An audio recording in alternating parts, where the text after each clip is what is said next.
Hello नमस्कार माझ्या प्रिय मित्रांनो, स्वागत आहे तुमचे आजच्या आपल्या एका नवीन कथेमध्ये. मित्रांनो, आमच्या घरातील कामवाली मला सारखी सारखी चोरून बघायची. कधी छाती तर कधी माझं गोरं गुंटं तिचं पोट पदर पाडून मला दाखवायची.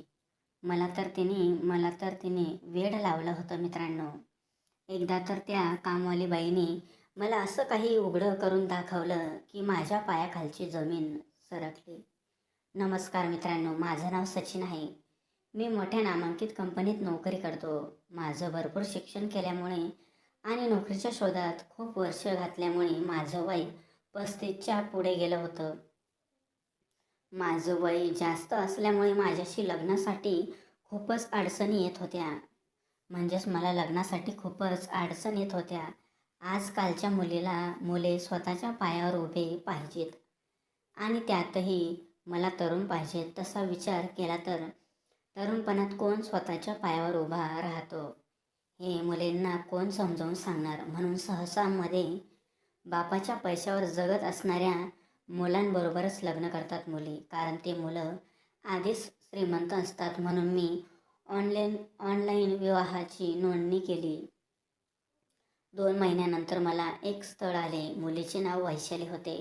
मग मुलगी पाहण्याचा कार्यक्रम करून लग्न जमवले. त्यानंतर काही दिवसांनी वैशाली आणि माझे धूमधडाक्यात लग्न झाले. माझी बायको वैशाली खूप सुंदर होती. तिचं गोरं पान कंबर मला स्वस्थ बसू देत नव्हतं. वैशालीच्या तारुण्याच्या विचार माझ्या मनात येतात. मी कामावर रजा देऊन भर दिवसाच वैशालीकडे धावत यायचो. ती होतीच तेवढी सुंदर की मला क्षणभर सुद्धा तिच्याशिवाय करमत नसायचं. दिवसा आमच्या घरात सुमन नावाची एक तरुण मोलकरीण असायची. ती जन्मताच मुकी होती. तिला कसलाच बोलता येत नव्हतं, म्हणजेच ती मुकी होती. तिचं अजून लग्न देखील झालेलं नव्हतं. तिला माझ्या आईवडिलांनीच घरात नोकरीसाठी ठेवलेलं होतं. जेव्हा माझे लग्न झाले तेव्हा माझे आईवडील गावाकडे राहण्यासाठी निघून गेले, कारण वडिलांचे सर्व मित्र गावाकडेच होते. माझे वडील रिटायर झाल्यानंतर करमणूक म्हणून ते गावाकडच्या वातावरणात जाण्यासाठी तिकडे राहण्यासाठी गेले होते. जेव्हा माझं लग्न झालं नव्हतं तेव्हा मी याच नोकरीवर खूप लाईन मारायचो. या नोकरांनीवर मी खूप लाईन मारायचो. जेव्हा माझं लग्न झालं नव्हतं ती हळूच चोरट्या नजरेने पाहायची आणि माझ्यापासून दूर निघून जायची. तेव्हा ती खूप भाव खात होती. मित्रांनो, आता मला एवढी सुंदर बायको भेटली आहे की माझी नोकरानी सुमन मनोमन खूप जळत असेल. मी जेव्हा वैशालीकडे जाण्याचा प्रयत्न करायचा तेव्हा सुमन चोरट्या नजरेने माझ्यावर लक्ष ठेवत होती आणि मला तसे जाणवत देखील होते. पण मी तिला तसं प्रत्यक्ष बोलू शकत नव्हतो. कधी कधी मला वाटायचं की ती आमच्या दोघांचं मिलन चोरून तर बघत नाही ना.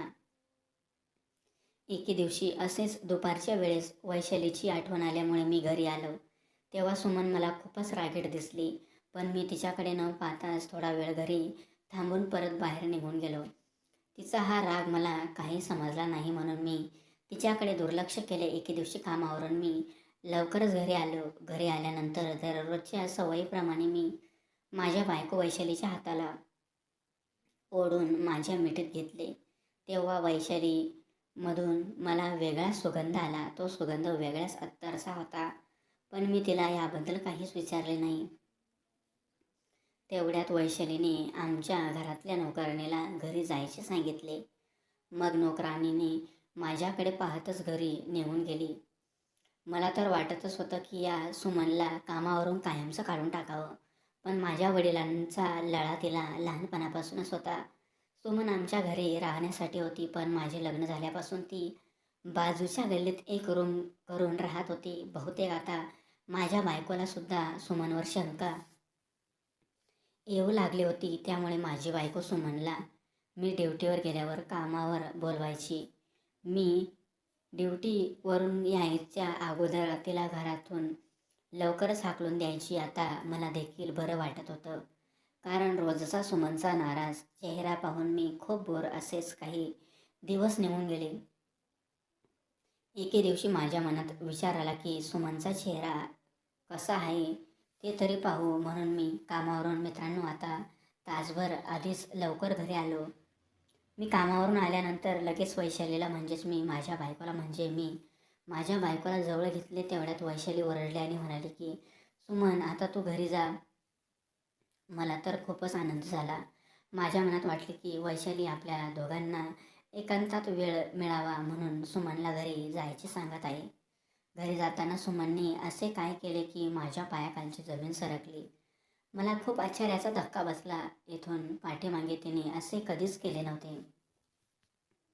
सुमनने वैशालीची नजर चुकून स्वतःच्या छातीवरचा संपूर्ण पदर बाजूला करून मला तिने सर्व काही दाखवले. मी खूप आश्चर्यचकित झालो. एवढ्या दिवस लग्नाआधी मी सुमनला पाहत होतो, पण तिने असे कधीच केले नव्हते. तिला आज माझ्यावर एवढे प्रेम का आले तिला माझ्यावर एवढी प्रेम का आले आहे हे मला कळाले नाही. असे करून सुमन तिच्या घरी निघून गेली. पण माझ्या मनातले वादळ काही शांत होत नव्हते. मला राहून राहून सुमनची वागणे सारखी आठवत होते. सुमनला बोलता बोलता येत नसल्यामुळे तिचं प्रेम ते या प्रकारे व्यक्त करीत असावी असे मला वाटत होते. नंतर दुसऱ्या दिवशी सकाळी सुमन लवकर आणि यापूर्वी तर ती मी ड्युटीला गेल्यानंतर येत होती तसं तिला वैशालीने सांगून ठेवलं होतं की तू कामावर उशिरा येत जा. पण ती आज खूप लवकर आली होती मित्रांनो. त्यामुळे वैशालीने तिच्यावर खूपच चिडचिड केली. मी ऑफिसला जाताना सुद्धा सुमन खिडकीमध्ये आली आणि तिने तिच्या पोटावरील साडी बाजूला केली आणि तिचा गोळापान पोट मला दाखवले. मग तर मला खूपच आनंद झाला. पण तिच्या चेहऱ्यावर काहीतरी टेन्शन असल्यासारखे दिसत होते. मी आनंदातच ऑफिसला चाललो. ऑफिसला जाताना मी सुमनचा विचार करत होतो. मी तिच्या गोऱ्यापान पोटाविषयी विचार करू लागलो. एवढी सुंदर बायको असताना सुद्धा मला सुमन विषयी विचार येत होता. त्यानंतर माझ्या बायकोच्या फोनावरून मला फोन आला. मी फोन उचलला पण कोणीच बोलत नव्हते. परत 2-4 वेळेस असेच कॉल आले. पण मी जेव्हा कॉल उचलायचो तेव्हा कोणीच बोलत नव्हते. मला वाटले की वैशालीला काही दुखापत तर झाली नसेल. मग मी लगेच घरी आलो आणि घरी येताच मला आमच्या घराच्या समोर एक कार उभी दिसली आणि मी बघितले तर काय, खिडकीमधून वैशालीच्या रूममध्ये 5 माणसे होते. मित्रांनो, माझ्या बायकोच्या रूममध्ये 5 माणसे होती आणि ते वैशालीला ओढून ओढून वैशालीची मस्करी करत होती आणि वैशाली पण हसत होती आणि त्यांच्याशी विचित्र चाळे करत होते. मित्रांनो, मी बघितले तर काय, सुमन दरवाजातच उभी होती. सुमन ही दरवाजात उभी होती आणि तिच्या पोटावर लिहिलेले होते की तुमची बायको एक वेश्या आहे आणि ती रोज असे घरामध्ये येडेवाकडे चाळे करते. मित्रांनो, माझ्या डोळ्यामध्ये आसू आले आणि मी रडू लागलो. मी विचार केला की माझी बायको वेश्या आहे आणि सुमन ही एक पवित्र होती. मी त्या क्षणी एक मोठा निर्णय घेतला. मी विचार केला की आता वैशालीला बोलणंसुद्धा काही अर्थ उरला नाही. मी सुमनकडे एक प्रश्न केला की मी तुला म्हणालो, सुमन, जर मी तुला आवडत असेल तर तू माझ्याबरोबर चल, आपण सुखाचा संसार करू. मी असं बोलता सुमन ही गालात हसली आणि तिने तिचा हात माझ्या खांद्यावर ठेवला. मग मी कसलाही विचार न करता घराकडे मागे देखील न पाहता वैशालीला सोडून सुमनबरोबर सुखाचा संसार करण्यासाठी तेथून कायमचा निघून गेलो. कारण कोणाला शिक्षा देण्याचा